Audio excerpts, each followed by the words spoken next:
gilgaala tokko saddee moodeelii mummuramaa rektaangilii fayyadamuudhaan baay'ataa lakkoofsa raashinaalii armaan gadii barbaadi. A 3 irra 4ffaa baay'isuu 2 irra 3ffaa. Isa kan hojjechuudhaaf lakkoofsa kana lamaan waamshoota isaanii wal fakkeessuu qabna. 3 irra 4ffaa jechuun 9 irra 12 baay'isuu 8 irra 12 ta'a.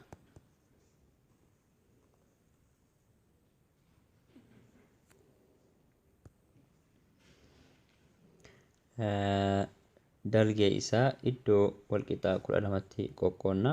Isa kana iddoo 4tti qoonna.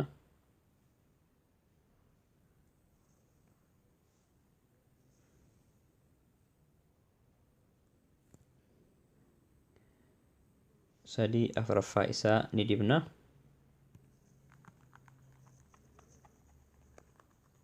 Sadii 4ffaa jechuun 9 irra 12 wajjin walqixa jechuudha.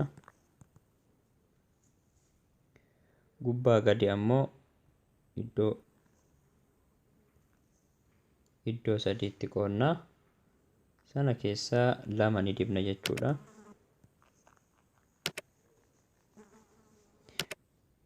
Egaa kan yeroo 2 dibame yoo ilaallu 1 2 3 4 5 6 irra 12.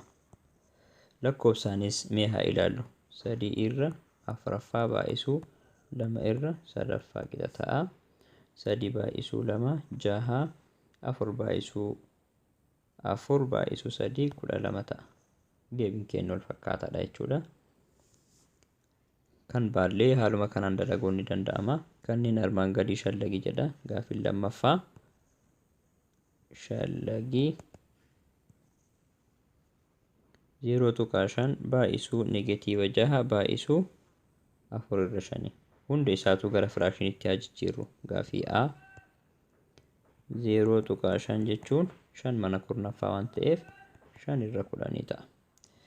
Egaa isa kana fudhannee gaaffii keenya haa hojjannu.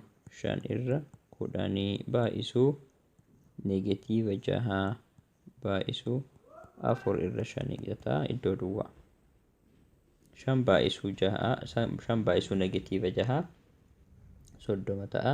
Negatiiva 30 baay'isuu 4 120 negatiiva 120 irra 10 baay'isuu 5 50 ta'a. 0 yoo balleessine negatiiva 12 irra 5 ta'a.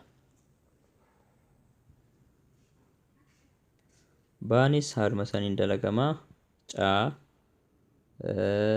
daa haa ilaallu. 5.6 baay'isuu negatiiva 0.25 baay'isuu 20. Isa kana lakkoofsaan yoo hojjannu 5.6 jechuun 56 irra 10 ta'a. 0 negatiiva 0.25 jechuun 25 irra 100 jechuudha. 100ffaa.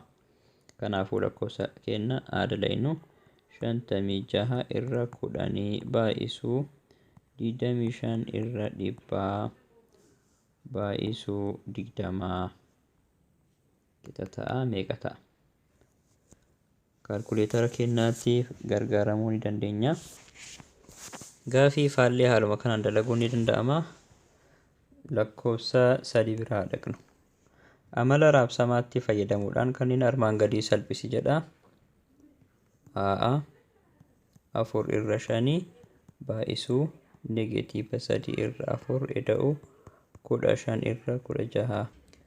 4 irra 5 baay'isuu negatiiva 3 irra 4 eda'u 4 irra 5 baay'isuu 15 irra 16 kana ta'a jechuudha. Haala kanaan salphisanii kaa'uu barbaada kitaabichi.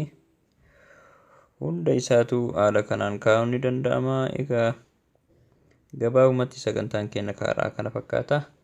Yaada keessan koomentii irratti nu kaayaa. hanga sagantaa birootti walitti deebinutti nagaa keessa tura.